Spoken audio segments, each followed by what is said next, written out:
میں راستے میں دانیہ کا ہاتھ زبردستی پکڑے کھڑا تھا۔ دانیہ میری دوست تھی پر ابھی غصے میں تھی، ہاتھ چھڑوانے کی کوشش کر رہی تھی۔ میں اسے گاڑی میں بٹھانے لگا جب ایک بوڑھا مولوی آگے بڑھا اور میرے منہ پر تھپڑ مار دی اور بولا، بے غیرت چھوڑ بچے کا ہاتھ۔ میرے غصے سے برا حال ہو گیا۔ میں نے اس بوڑھے سے کہا، تمہیں یہ تھپڑ بھاری پڑے گا۔ میں وہاں سے چلا گیا۔ گھر جا کر معلومات لی تو معلوم ہوا اس مولوی کی ایک حافظ بیٹی ہے جو روز مدرسے جاتی ہے۔ اگلے دن ہی میں نے اس کی بیٹی کو غوا کھا لی اور اپنے پلیٹ لے گیا۔ وہ نقاب میں خوف سے عزت کی بھیک مانگ رہی تھی۔ اس کے نازک حسین ہاتھ میرے آگے جڑے تھے۔ میں نے بہت زور سے اس کے منہ پر تھپڑ مجھے میرے دوست نے شہر کے ایک مشہور کیفے میں مدعو کیا۔ میں نے فوراً دانیال کو کال کی کیونکہ میں اکثر نائٹ پارٹیز میں اسے ساتھ لے کر جاتا تھا۔ میں نے اس سے کہا کہ پہلے کیوں نہ لانگ ڈرائیو پر چلیں، لیکن اس نے سنتے ہی صاف انکار کر دیا۔ میں بڑا حیران ہوا کیونکہ دانیال لانگ ڈرائیو بہت پسند کرتی تھی۔ ایسے میں اس کا انکار مجھے بالکل بھی سمجھ نہ آیا تو میں حیران ہو کر بولا، خیر تو ہے آج دانیہ انکار کر رہی ہے؟ میں پرمزاح لہجے میں بولا۔ میری بات پر وہ بیزار ہو کر بولی، میری طبیعت ٹھیک نہیں ہے، میں بس سونے لگی ہوں۔ اس کی بات سن کر میں نے فوراً کہا، ٹھیک ہے پھر میں بھی نہیں جانتا، لیکن میری بات کا اس نے کوئی جواب نہیں دیا اور بغیر خدا حافظ کی اس نے فون بند کر دیا۔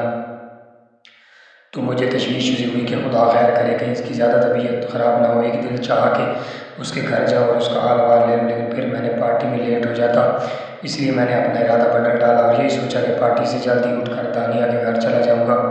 یہ خیال مجھے بہتر لگا اور میں اپنی تیاری کرنے لگا۔ پارٹی شہر کے مشہور کیفے میں رکھی گئی تھی، لیکن میں جب اپنی دھن میں گاڑیاں کی چابیاں انگلی میں گھماتے ہوئے کیفے میں داخل ہوا تو رنگ اور نور کے سیلاب میں ہلکے ہلکے نکرے قہقہے اور مدر مدر سی موسیقی نے میرے موڈ کو فریش کر دیا۔ پارٹی کے ماحول میں عطر خوشبو پھیلی ہوئی تھی، موسیقی رومانٹک دھنیں فضا میں لہرا رہی تھیں اور لوگ بے فکری سے ایک دوسرے کی کمپنی انجوائے کر رہے تھے۔ نائٹ پارٹیز میری جان تھیں، یہی وجہ کہ میں یہاں آ کر ایک دم سے فریش ہو جاتا۔ میں مسکراتے بار کاؤنٹر کی طرف جا ہی رہا تھا کہ اچانک میری نظر کونے میں کھڑی ہوئی دانیہ پر پڑی تو میں چونک سا گیا۔ ایک پل کو مجھے لگا کہ یہ میرا وہم ہے، بھلا دانیہ اس پارٹی میں کیسے آ سکتی ہے؟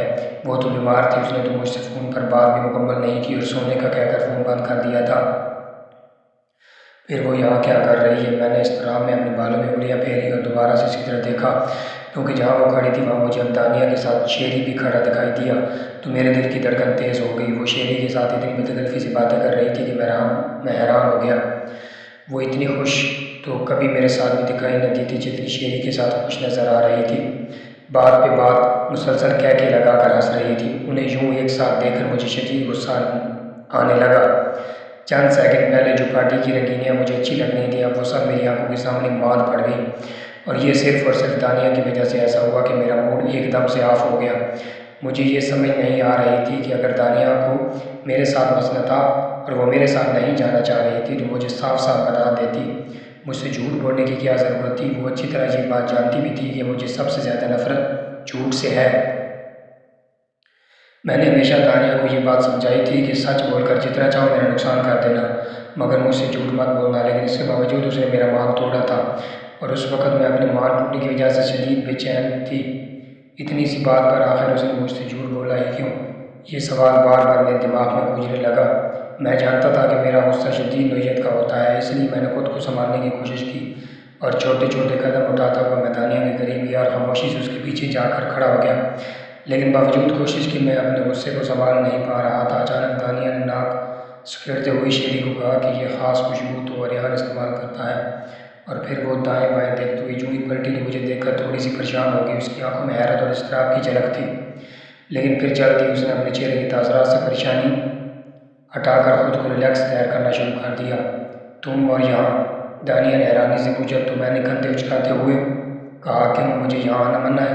لیکن تم تو کہہ رہے تھے کہ لانگ ڈرائیو پر چلنا ہے۔ ہاں وہ میں نے تمہارے ساتھ پلان کیا تھا، لیکن تمہاری تو بہت طبیعت خراب تھی اور تمہیں جلد سونا تھا، اس لیے میں نے اپنا وہ ارادہ ملتوی کر دیا اور یہاں آ گیا۔ وہ میری بات سن کر نظریں چرانے لگی۔ تم تو بتا رہی تھی کہ تمہاری تو بہت طبیعت خراب ہے، تمہیں تو اس وقت بیڈ پر ہونا چاہیے تھا، مگر تم تو شیری کے ساتھ یہاں پر گلچھڑے اڑا رہی ہو۔ لگتا ہے گلچھڑے اڑانے کے لیے تمہاری طبیعت بالکل ٹھیک ہو گئی تھی، ہے نا؟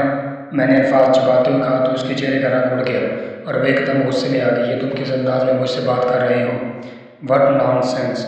واہ بھائی عجیب زمانہ آ گیا ہے، الٹا چور کوتوال کو ڈانٹے۔ میں اس کے غصے پر یہ بات سن کر ایک دم سے بپر گیا اور تو شیری میرے اور اس کے درمیان آ کر بولا، کیا ہو گیا ہے گائز؟ تم دونوں آرام سے ہی وہ تو بات کر سکتے ہو، مگر میں غصے سے اس کی طرف پلٹا اور اس کی آنکھوں میں آنکھیں ڈال کر انتہائی تیش میں بولا، بہتر ہوگا کہ تم ہمارے درمیان سے نکل جاؤ، ورنہ میں نے اسے دھمکاتے ہوئے کہا تو وہ ایک دم سے بولا، ورنہ کا کیا مطلب ہے؟ تم مجھے دھمکی دے رہے ہو؟ وہ مجھے آنکھیں نکالتا بولا۔ میں نے بھی اسی انداز میں اسے جواب دیا، یہی سمجھ لو۔ اس سے پہلے کہ شیری مزید وضاحت بات کرتا یا ہم ایک دوسرے کا گریبان پکڑ لیتے، دانیہ نے مجھے ٹوکتے ہوئے غصے سے کہا، ریان اپنی حد خراش مت کرو۔ تو میں اس کی طرف دیکھ کر پونچھکار رہ گیا۔ وہ مجھے شیری کے سامنے تمیز دلا رہی تھی تو میں اس کی بات پر بھی پڑ گیا۔ میں نے کیا حد کرس کری ہے؟ کچھ وضاحت دینا پسند کرو گی؟ اسے حد کراس کرنا نہیں کہتے ہو تو اور کیا کہتے ہیں؟ کس قدر بدتمیزی سے تم نے مجھے کہا کہ میں یہاں شیری کے ساتھ چھڑے اڑانے آئی ہوں؟ تمہیں یہ بات کرنے کا حق کس نے دیا؟ میری اور تمہاری صرف دوستی ہے، کوئی نکاح نہیں ہوا کہ تم مجھ پر حق جتاتے پھرتے ہو۔ نہ ہی میں تمہاری کوئی پراپرٹی ہوں کہ تمہاری مرضی کے بغیر میں کہیں باہر اپنی مرضی سے نہیں نکل سکتی۔ میرا جس کے ساتھ دل کرے گا میں بات کروں گی، جہاں دل کرے گا پارٹیز میں جاؤں گی، ہر جگہ تمہارا دم چھلا بننے کا مجھے کوئی شوق نہیں۔ آئندہ پلیز بولتے وقت بہت خیال رکھنا کہ تم کس سے بات کر رہے ہو۔ تو میں استہزائیہ انداز میں ہنستے ہوئے بولا، تمہیں تو بہت عمدہ تقریر کرنی آتی ہے۔ میرے خیال میں تمہیں کالج میں اگلی بار ڈبیٹ میں ضرور حصہ لینا چاہیے۔ لیکن میری بات کا جواب دینے کی بجائے دانیہ خاموش ہو کر دوسری طرف دیکھنے لگی۔ اتنے میں شیری نے دانیہ سے کہا، کیوں نہ ہم روف پر چلیں، وہاں پر کافی اچھی ہوا چل رہی ہے۔ لیکن دانیہ نے اسے انکار کر دیا اور کہا، نہیں، میں یہیں ٹھیک ہوں۔ تو شیری کندھے اچکاتا ہوا وہاں سے چلا گیا۔ جانے کیوں مجھے دانیہ پر ایک دم سے ٹوٹ کر پیار سا آیا۔ شیری کو اس کا انکار کرنا مجھے بہت اچھا لگا۔ میرے دل میں جو دانیہ کے لیے غصہ سا بھر گیا تھا وہ بالکل ہی ختم ہو گیا۔ میں نے اسے مٹانے کی کوشش کی لیکن وہ منہ پر پھیلاتے ہوئے ناراض سی کھڑی رہی۔ تو میں اسے سمجھاتے ہوئے بولا، میں بھی تمہیں اپنی دوست کی طرح سمجھتا ہوں، اس لیے تمہاری فکر رہتی ہے۔ تم اچھی طرح سے جانتی ہو کہ میرے دل میں تمہیں لے کر کیا کیا احساسات اور جذبات ہیں، پھر بھی تم مجھے ستاتی ہو۔ اگر تم نے پارٹی میں آنا ہی تھا تو مجھ سے جھوٹ بول کر مجھے دھوکہ دے کر یہاں آنے کی کیا تک بنتی ہے؟ دانیہ کی آنکھوں میں شعلے بڑا اٹھے، کیا فضول باتیں کر رہے ہو آریان؟ میں بھلا تمہیں کیوں دھوکہ دوں گی؟ میرا بس موڈ بن گیا تو میں نے سوچا کہ میں یہاں آ جاتی ہوں۔ آریان نے ایک لمحے کے لیے سوچ کر اسے کہا، تم مجھے بھی تو ساتھ آنے کا کہہ سکتی تھی، لیکن تم تو یہاں پر شیری کے ساتھ تھی۔ یہ مجھے اچھا نہیں لگا کیونکہ میں اس میں اچھا نہ لگنے والی کون سی بات؟ وہ میری بات پر انتہائی سنجیدہ ہوتی بولی، یہ میری زندگی ہے، میں اسے جیسے چاہے گزاروں۔ جانے کیوں مجھے اس کی آنکھوں میں ایک عجیب سی بغاوت نظر آئی تو میں خاموش ہو گیا کیونکہ میں اسے کھونا نہیں چاہتا تھا، لیکن یہ بھی صحیح تھا کہ میں اسے کسی کے ساتھ دیکھ کر بھی نہیں سکتا تھا۔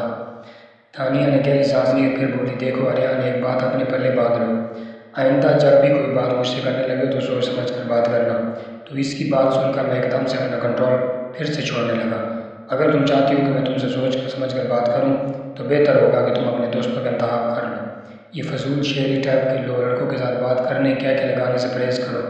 اچھا تو اب تم مجھے یہ سکھاؤ گا کہ مجھے کس سے بات کرنی ہے اور کس سے نہیں؟ تو یہ تمہاری شدید بھول ہے آریان۔ یہ کہہ کر اس نے ٹیبل سے اپنا پرس اٹھایا اور فوراً آگے کی طرف بڑھ گئی تو مجھے ایسا لگا جیسے میری جان ہی نکل گئی ہو۔ میں جان چکا تھا کہ میرے اور اس کے درمیان بات بڑھ گئی ہے، حالانکہ میں سراسر غلطی اس کی تھی، لیکن وہ اپنی غلطی تسلیم کرنے کے لیے کسی صورت تیار نہیں ہو رہی تھی، اور یہ بات میرے اندر بیک وقت غصہ اور جھنجھلاہٹ پیدا کر رہی تھی۔ میں ایک دم اس کے پیچھے لپکا اور اسے روکنے کی کوشش کی، کہاں جا رہی ہو؟ اب آ ہی گئے ہیں تو پارٹی انجوائے کر کے ہی جائیں گے۔ لیکن وہ میری بات سنی انسنی کر کے باہر نکل گئی تو مجھے اس وقت احساس ہوا کہ شاید میں کچھ زیادتی کر گیا ہوں۔ میں جانتا تھا کہ وہ مجھ سے خفا ہو کر باہر جا رہی ہے، اس لیے میں تیزی سے اس کے پیچھے لپکا اور اسے روکنے کی کوشش کی، لیکن وہ کسی بھی بگڑی ہوئی شیرنی کی طرح ورا کر بولی، آریان کیا مسئلہ ہے تمہارا؟ میں نے مسکرا کر اس کی آنکھوں میں دیکھ کر کہا، میرا مسئلہ تم ہو، چلو وہ پارٹی میں چلتے ہیں، موڈ ٹھیک ہو جائے گا تو پھر گھر چلی جانا۔ تو وہ ایک دم سے بولی، نہیں، میرا پارٹی اٹینڈ کرنے کا اب کوئی موڈ نہیں ہے، ویسے بھی میرے سر میں بہت درد ہو رہی ہے، مجھے گھر جانا ہے۔ اچھا چلو یوں ہی تھوڑی دیر کے لیے یہاں پر ٹہل لیتے ہیں، تھوڑی ہوا خوری کریں گے تو بہتر فیل ہوگا۔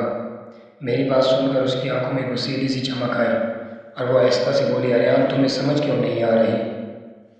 جب میں کہہ رہی ہوں کہ میں گھر جانا چاہتی ہوں تو پھر بات ختم۔ یہ کہہ کر وہ جوں ہی میرے پہلوں سے نکلنے لگی تو میں نے آگے بڑھ کر اس کا ہاتھ پکڑ لیا۔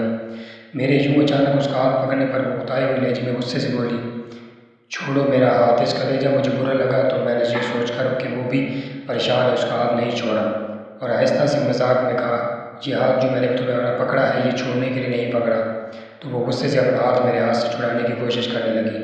تم پاگل تو نہیں ہو گئے ہو آریان؟ وہ چلائی۔ تمہیں کن الفاظ میں وضاحت دوں؟ کون سی زبان بولوں تمہارے آگے جس سے تمہیں میری بات سمجھ آئے؟ خدا کے لیے مجھے اکیلا چھوڑ دو۔ میں نے اسے مزید ستانے کی غرض سے عذرائے مذاق کہہ ڈالا۔ ہمت ہے تو اپنا ہاتھ چھڑا کر دکھاؤ۔ اس کے اور میرے درمیان یہ تکرار چل رہی تھی کہ اچانک ایک بوڑھا مولوی اپنی چنگاڑتی ہوئی آواز میں زور سے بولا، اے لڑکے، یہ کیا ہو رہا ہے؟ اس کی آواز پر میں نے اور دانیہ نے پلٹ کر دیکھا تو بوڑھا، جس کی آنکھوں میں میرے لیے سختی اور غصہ تھا، اپنے دونوں ہاتھ کمر پر رکھے میری طرف بڑھ رہا تھا۔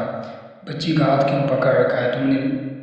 لگتا ہے تمہارے گھر والوں تمہاری طبیعت اچھی نہیں تھی، شرم آنی چاہیے تمہیں۔ سرعام دوسروں کی بہو بیٹیوں کا ہاتھ پکڑتے ہو، تم لوگوں کی آنکھوں کی شرم بھی مر چکی ہے، بے شرم نہ ہو تو۔ اس نے غصے سے کہا تو میرے ساتھ ساتھ دانیہ بھی حیران ہو کر اس بوڑھے کی طرف دیکھنے لگی۔ دانیہ کا ہاتھ ابھی میرے ہاتھ میں ہی تھا۔ اتنی دیر میں وہ بوڑھا مولوی ہمارے پاس پہنچا اور آتے ساتھ ہی اس نے مجھے پھر حکم صادر کیا، اس بچی کا بازو چھوڑ دو۔ اور میں ابھی کچھ بولنے ہی والا تھا، لیکن اس نے میرے جواب کا انتظار کیے بغیر ہی اچانک میرا گریبان پکڑا اور پھر مجھے زوردار تھپڑ دے مارا اور دانیہ کا ہاتھ میرے ہاتھ سے چھوٹ گیا اور میرا دوسرا ہاتھ اپنے گال پر چلا گیا۔ میں اس کمزور بوڑھے پر مریل آدمی سے یہ توقع نہیں کر رہا تھا کہ وہ یوں مجھ پر ہاتھ اٹھائے گا۔ میری حیرانگی کب غصے میں بدلنے لگی مجھے خود بھی پتہ نہ چلا۔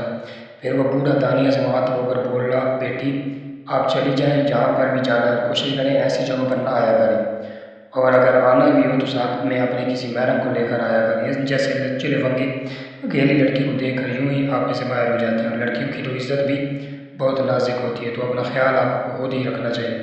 دانیہ کا چہرہ غصے اور شرمندگی سے سرخ ہو رہا تھا۔ وہ چند قدم پیچھے ہٹی اور مجھے نظر انداز کرتے ہوئے پارکنگ کی طرف بڑھ گئی، جبکہ وہ بوڑھا وہیں کھڑا تھا۔